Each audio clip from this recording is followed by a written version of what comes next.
बोतल को नीचे रखो। देखो ये प्लेट है, इसमें कुछ चीजें रखी है मैंने। ये प्लेट एक दूसरे को आगे से आगे पास करनी है, नीचे नहीं गिरनी। अगर प्लेट किसी के हाथ इसमें से भी कुछ गिर गया नीचे तो वो आउट हो जाएगा, ठीक है। लो आगे से आगे पास करो, जल्दी जल्दी, रुकना नहीं है, कुछ नहीं है। प्लेट ही आगे डाल, प्लेट पकड़नी है, ठीक है। सामान नहीं उठाना, प्लेट पकड़ लो आगे से आगे। अगर कुछ भी गिर गया ना तो आउट हो जाएगा।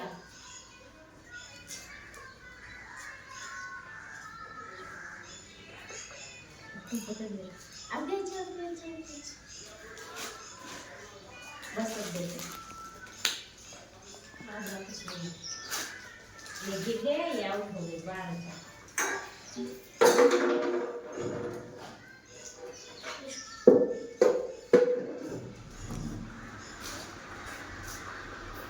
ना ना ना पकड़ ले तू।